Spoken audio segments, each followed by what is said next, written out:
Not quite. Now we are.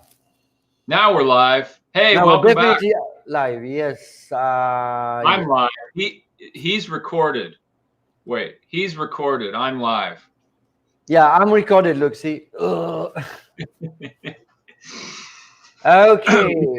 We timed our conversation exactly so that we could record Olive and I would just speak live. So it's pretty amazing, the technology today. It's not even me talking. You can't even see my lips move when he talks, can you? So we were going to talk about a little bit about César to start off with, because we're still closed. Well, my question was my question. That's my question.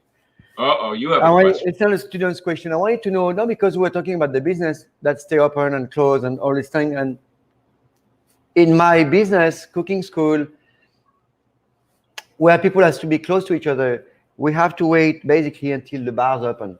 So I was wondering if the bars are opening and being busy again, we're going to be able to have our classes. And I was asking James if he knew anything about the opening, but obviously you look like June 1st, 2021. Yeah, we don't know for sure, but 2020.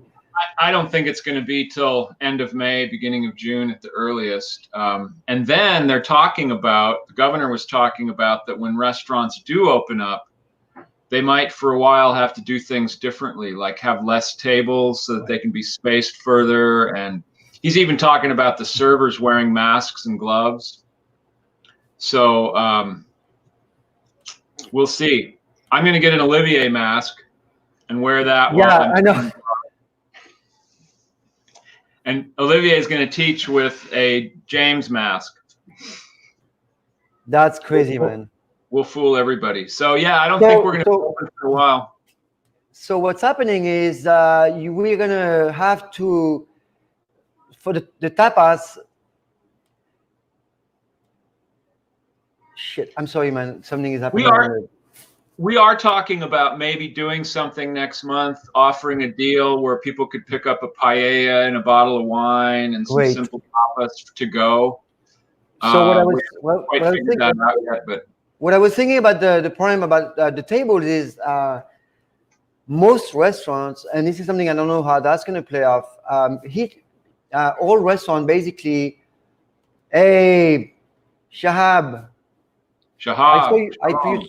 I saw your post about the SBA. That sucks, man. All the restaurants, all the SBA loans have been delayed or something. Anyway, so for the restaurant, what I see is the fact that, let's say César, when we did when we opened César, what is that, 18 years ago, whatever, we calculated the number of people that we're gonna bring in, so we can have you can calculate your cost and how much money you bring. But the restaurant, if you cannot bring too many people, you don't make money at all. Right.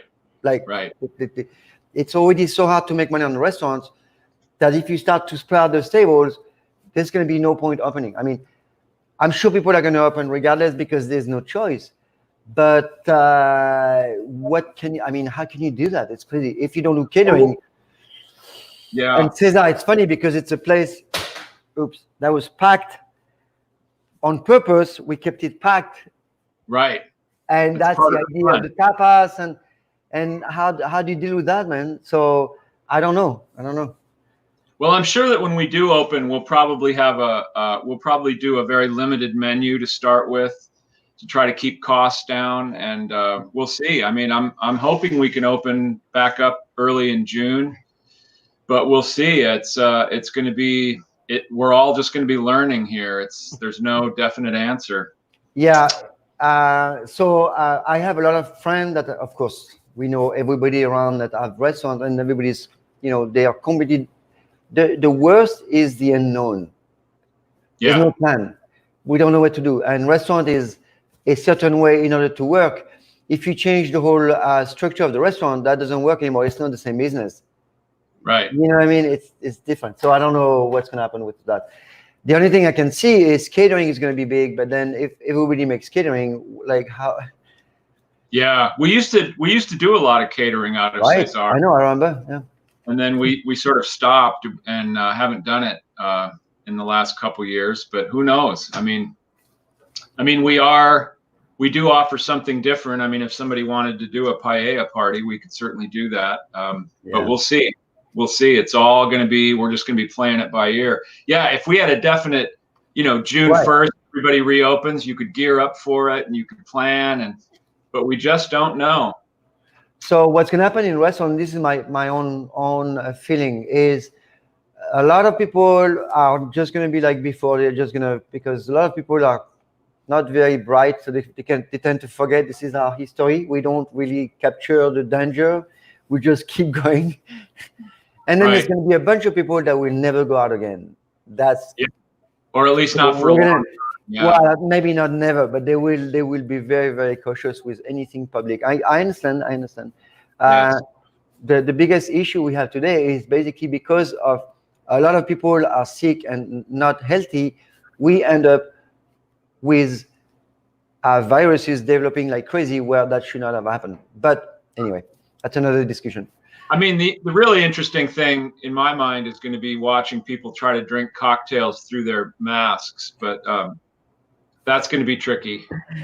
But we'll figure out a way. So speaking of that, we want to talk about hors doeuvres. Hors d'oeuvres. Yes, we have a question from a student who asked, what exactly are hors d'oeuvres, and is there a definition of hors d'oeuvres?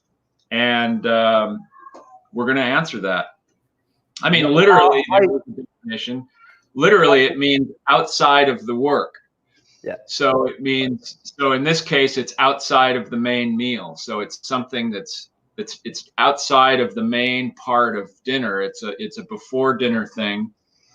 There's no strict definition of what an hors d'oeuvre is, except that they're little bits of food that it's originally they would have been the starter to a meal to kind of pique the appetite, maybe have it. Yeah. And so in France, we have hors d'oeuvre, and then we have entremet. Right. Then we have entrée. So entrée is before entrée, and then we have l'entrée is the main. But entremet is usually a fish dish. It's in between. Mm-hmm. So, but of course, hors d'oeuvres are also served separate from a meal often. Like, say, for example, at a cocktail party, you would serve hors d'oeuvres that there's no meal forthcoming. Presumably, people will go and have a meal somewhere else, but they're just there to accompany a glass of wine, and so you can talk, and they can be as simple as cheese and crackers. Yeah, right. Or they can be very sophisticated cooked or baked dishes. So that's how we came out with the tapas thing. Right, exactly. They're tapas similar. The idea is it's non-commitmental. People go to a restaurant. It's kind of pricey, and then people can do whatever they want. They can order a whole meal, a couple of things, which is very, very cool. And as a result of that, because the people are not forced into spending, they actually spend money. Right. Right. It's a voluntary thing. It's tricky. I mean, on most menus today, they would be called appetizers. Right. And that's what I like to do when I go to a restaurant is I often just order appetizers. Sometimes they're the most interesting things, and you can get a variety, and it's tapas. So just what's the name? Here's a fun fact about the word hors d'oeuvre, which I just defined, but it's often people sometimes write it if there's a bunch of dishes, they'll write hors d'oeuvres with an S on the end, making it plural. But the fact is that hors d'oeuvre, the word is both singular and plural because it means outside of the work. So even though there might be a lot of dishes, there's still only one main meal that they're outside of. So it's or you just would say hors d'oeuvre. And that's how, and so hors d'oeuvre is a French term, but then we have mezze in Greece, right? Turkey, Greece. Kenya is in North Africa. In France, we have Kenya. We have antipasti in Italy. Right. What else do you know? Well, tapas, of course, as we said. What is it in South America? Isn't there a word in Provence? that they have something, or do they just call it meze? Or do they No, just call it hors d'oeuvre? they I don't don't. call it. They just eat them. So my friend Shahab says, unfortunately, until there's a vaccine, Shahab, I'm not sure the vaccine is going to help. I mean, I'm completely agree with you. I am not sure that we're going to find a vaccine. I mean, I don't see a vaccine for viruses. I just see a way to alleviate it and to basically make sure it doesn't do anything in your body. I don't see how they can make a vaccine. There's a lot of things that they're using right now. There's in France they're starting to use. I mean, all over the world actually. People talk about France, but all over the world they use that chloroquine added with a antibiotic of sort. Some people use that one of the strongest medicine, which is completely herbal, and they use in Africa, is Artemisia nueva, which is basically wormwood. Huh. So if I drink absinthe every day, I should be good. Spending money on wine, yes. Wine, yes. Just so that everybody can rest at ease, though, I want you to know that Chef Olive and I are working on a vaccine right now, and we're working very hard on it, and we expect to come up with something soon. No, but I mean, so I don't see a vaccine coming soon. I don't want to. It's not that I want to be pessimistic. I just want to say that basically we're gonna have to just the SARS, Ebola. There's no vaccine. Hopefully, we'll find a way to control. We learn how to live with it and around it, and that's how we. Yeah. That's how the immune system works, and we need to alleviate that huge peak that we have, and that's why the containment. Yeah. Works really well. Right. Because that's. If you don't expose, you don't get it. I mean, seriously, that's really the best way. So that was a good move for everybody in the world at containment. Yeah, saved the day. I don't see anything else happening. So we have a follow-up question to the hors d'oeuvre question. You had mentioned antipasto, and I never said that. I have wait, it's recorded. Okay. I have it on tape. The follow-up question is, how does hors d'oeuvre differ from antipasto? And that's an interesting question. In a sense, they're the same thing. They're very, very similar. Yeah. There are some differences, though, in terms of cultural use. In Italy, antipasto is obviously Italian.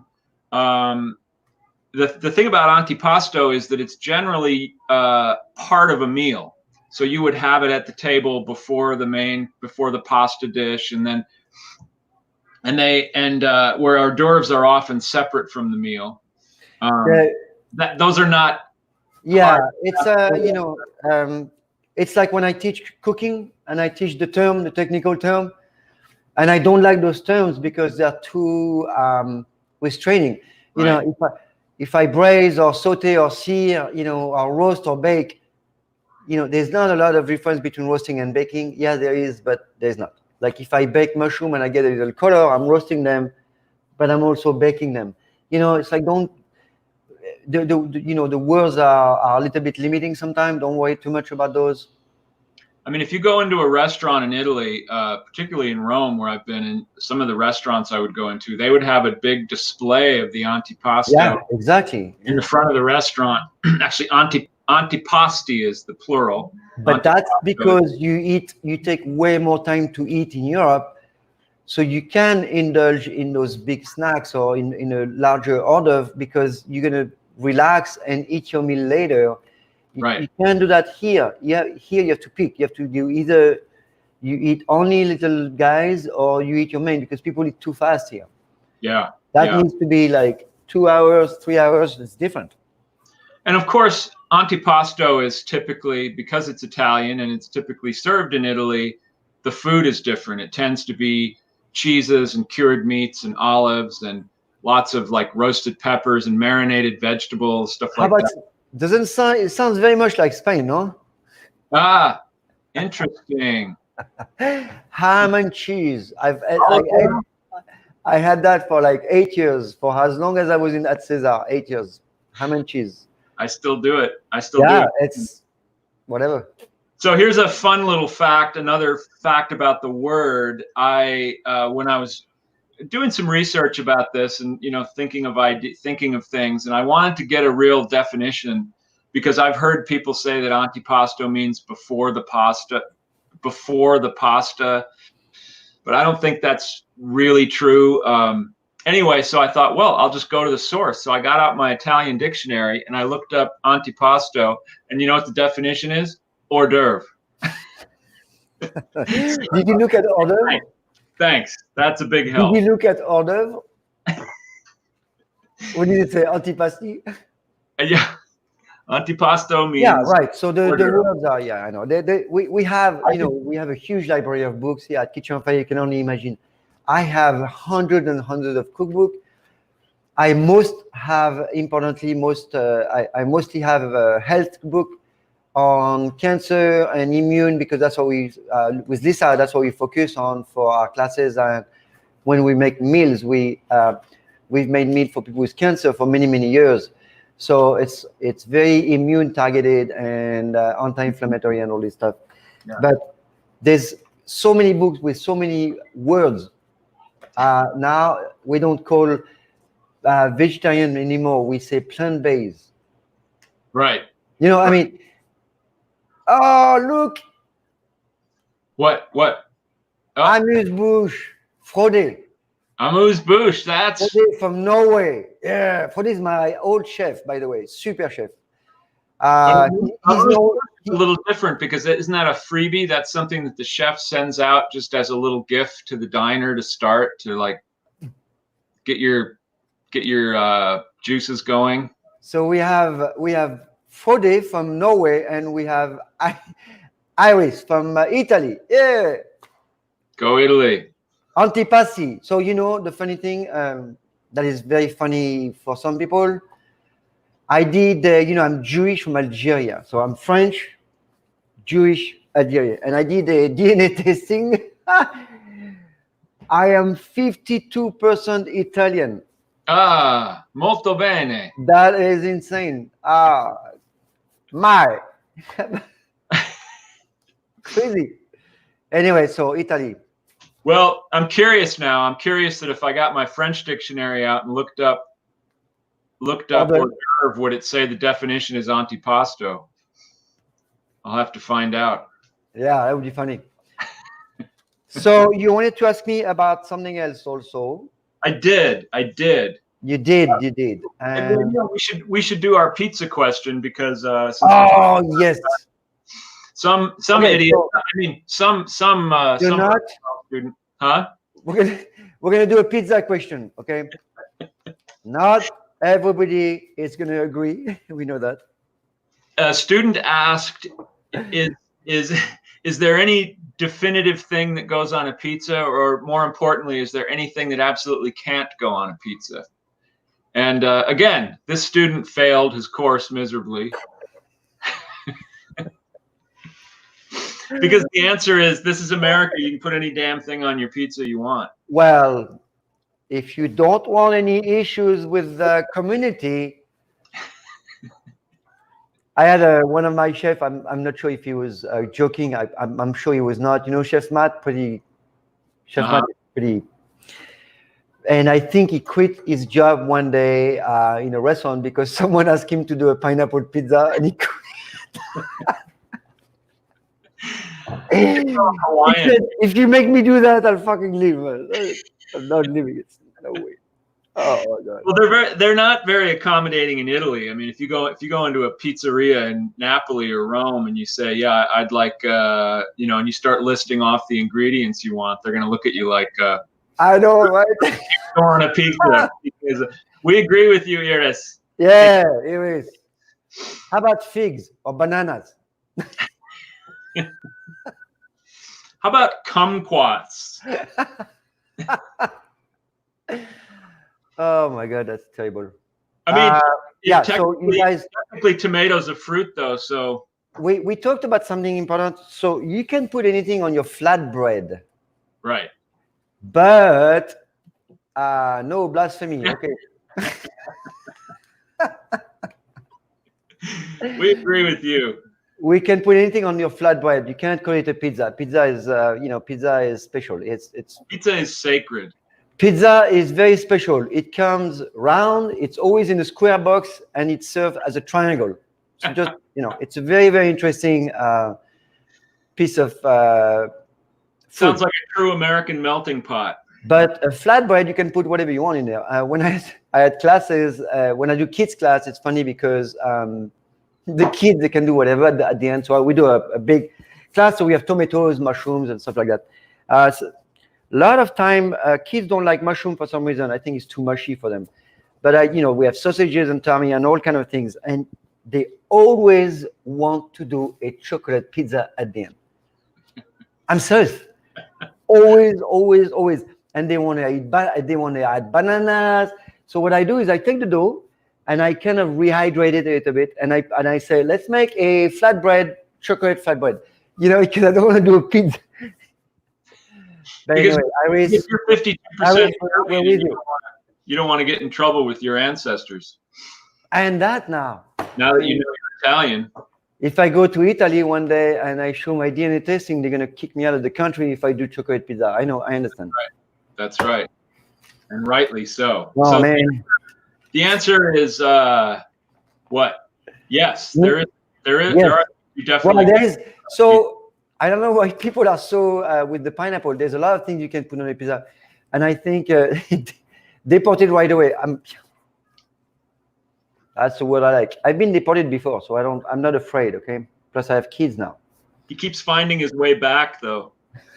I change. I put a mustache every time. I can go straight through the custom. But anyway, yeah. So keep your pizza simple. I like a simple pizza. I like good. I do cheese. too. I like a little meat on a pizza, pepperoni slices, sausage. I'm going to make a little demo for pizza dough. It's actually pretty easy. And I'm going to tell you a fun story. I was working in France. My first job in France my second job when I was 17 or 16 or something. I was working in a pizza place in south of France. They did really good pizza over there, Aix-en-Provence. And the owner would make the dough at night, and he would show nobody. So he would come at night, like at 3 o'clock or something, make his dough, and then the dough was ready for me to do it. He never gave me the recipe ever. I mean, it's not difficult, you know what I mean? But he was so close to his stuff. And then I learned how to make dough easy. The trick is you have to use really good flour. Well, so I think he was right. I think he was right. Trust you. The flour I use here is, so the flour we use at the kitchen is the Giusto's. And sometimes I use the Caputo. Those are, of course, Italian flour. They're beautiful flour. I think Giusto's is made here now, right? He's here. He's up by Sacramento, but he's an Italian guy that makes these really great flours. And so that's what we use here. And Caputo is not made here. It's Italy, yeah? I think that's from Italy, yeah. Yeah, beautiful, incredible. If you have a chance to get that flour, I mean, this is where you get, like the 00 Caputo for pizza is insane. It's like, it's crunchy, it's beautiful, it's a Milanese style pizza they do with that. I don't know. Very nice. Very nice. Yes, absolutely. People in Berkeley love their pizza. There are so many places to get pizza. A lot of it's not that good, but people love it anyway. They line up for blocks to get a slice of pizza. I don't get it. Yeah. You don't get the slice, or you don't understand why they wait. I don't understand why they wait so long, but it's also very easy to make at home. We make pizza. It's super easy. Let's do a demo next time. Let's do a quick demo to make dough. I mean, the dough I make in 5 minutes, of course, he has to rest after. But the trick, in my opinion, is not to handle the dough too much. Let it really, really soft.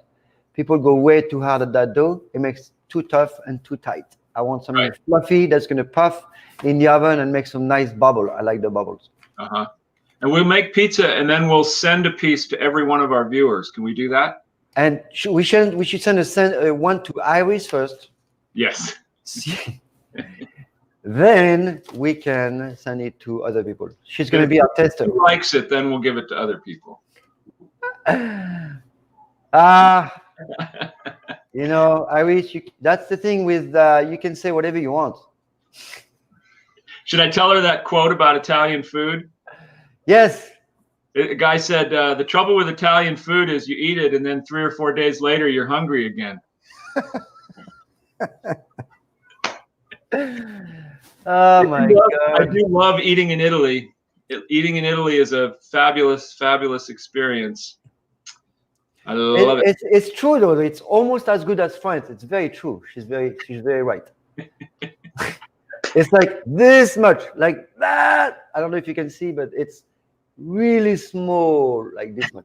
Of course, the Italians say that without them, the French would still be eating with their hands and eating roasted meat off a fire pit. Probably. So, yeah, it's probably. Probably.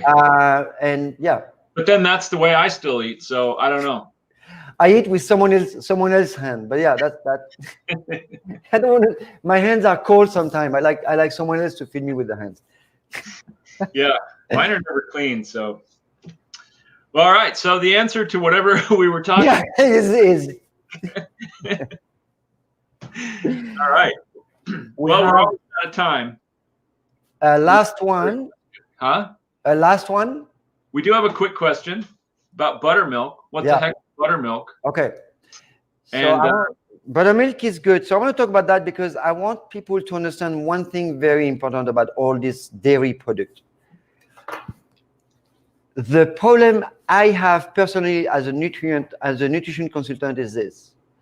I believe that there's way too much sugars in all this product, and that includes yogurt, buttermilk, all this liquid milk like we talked about. Right. The way you can eat milk without thinking about it and without worrying, in my opinion, is eating cheese or curdled or fresh cheese or stuff like that. I know we already talked about it. The lactose is the problem. It's a lot of sugar, lots of sugar, and too much. So when people are doing this big thing of milk or yogurt, there is sugar in the yogurt because they put fake sugar. They don't. It's sugar plus sugar. You see what I mean? So it's really hard on the body, and we need to make sure that we understand that anything that's sugar is not good for you at the end. Not too much sugar. Sugar is not bad. Sugar is not going to kill you. It's the way we eat way too much sugar. Right. Well, some people like to drink buttermilk, but most people just use it as an ingredient and things like that. Yeah, it's great. I make a scone with that. Yeah. So buttermilk originally and literally is the liquid left over after you churn butter. So you churn that was the old technique. Right. And that's where buttermilk originally came from, and it was very low in fat. It was a little sweet from the residual sugars from the cream. Nowadays they take low fat milk or non-fat milk. They add certain cultures to it to make it a little tangy, make it a little thicker. More acidic, yeah, because in some cases when they put that, what is that, stratoscope, Acibillus, whatever, that bacteria, in some cases they can add a little bit of rennet to make it thicker, and sometimes there's some citric acid coming out and make that a little tangy. That's what's happening. Yeah, sometimes they even add a little pieces of butter to it to give it a little texture and flavor. And that too. Right. Yeah. So butter's kind of manufactured today, but if you churn butter on your front porch, you'll just have buttermilk naturally. That's the way I like to do it. Oh, look, Iris is back. You don't need this one. Oh, that's funny. Yeah, but do Italians taste better than French? That's what I want to know. Oh my God. Well, thank you, Iris, anyway, for. Yes, thank you for contributing. We agree with you. At least I agree with you. Half of Olivier agrees with you, not me. I don't agree with you. He does. 48% of Olivier agrees with you.